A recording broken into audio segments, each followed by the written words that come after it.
In this video, we're talking about the Tarakan Chronicles by Eil Kless, and drawing a little something inspired by it. As always, the art products used will be listed in the description below. Okay, I probably waited too long to do this one. It's not fresh on my mind, or not as fresh as I would like. I also read both books in the Chronicles and thought the review would work best if I just talked about how both interact with each other and what I thought about them each separately. To start, this world is post-dystopian, but to make things maybe more complicated, it reminded me a lot of reading fantasy. The world is far enough away from ours that they barely remember the future that we haven't even reached yet. And it's close enough to feel familiar and realistic, but far enough parts feel fantastic. I know I feel like I'm just contradicting myself, but that's how it felt. The premise is this guy is looking for a specific child that's called a puzzler and is doing so by getting stories from a person who should know what happened to him. It shifts perspective as he and his companions navigate a dangerous world and occasionally find a spot safe enough for story time. Which is what we would all do, right? Which is when the story of Rafik takes over. You see, in this world, people are born with tattoos. Well, some are. And that designates the type of power those people have. But like any time a small fraction of humanity has a power or ability to be stronger than the majority of those people, they're not freely accepted and are often shunned or brutalized out of fear.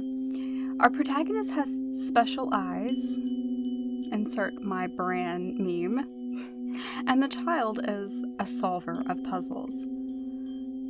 Puzzles are important. Obviously, it's the point of the story, but I can't tell you why. The second book has a few more characters and, in my opinion, a much more interesting plot. I read this with a friend and we both agreed that the second book felt more like the meat of the story.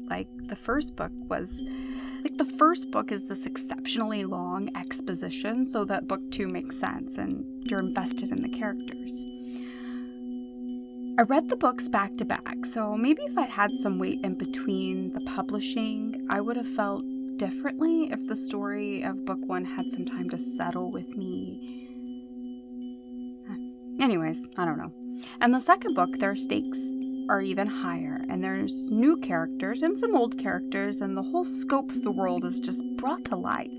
The parts that made me appreciate the author's writing were when we encountered these smaller communities on the fringes of civilization. The author masterfully created these environments full of religious zealots and groups of people who've been conditioned to fear and despise and hate the tattooed, with their own cultures and customs that were so vivid. He plays out the witch hunts in the distant future so well, it felt uncomfortably real.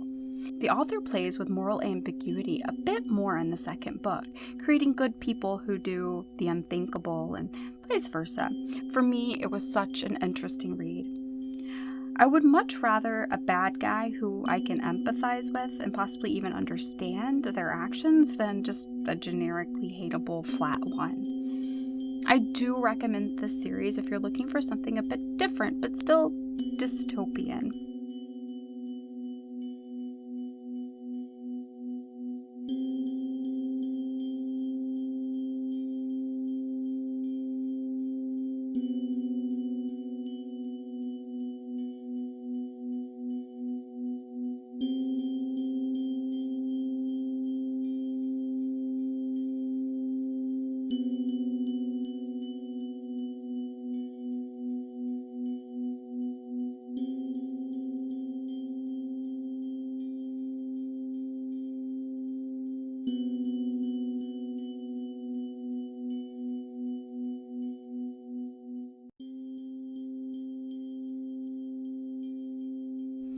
Thank you for watching. I hope you're enjoying these videos. Let me know what you think in the comments below. Please feel free to recommend books or podcasts to be discussed, and check out my website where you can find all of my stuff. You can find links to the book and the author in the show notes. Thank you to all my patrons who made this video possible. You rock.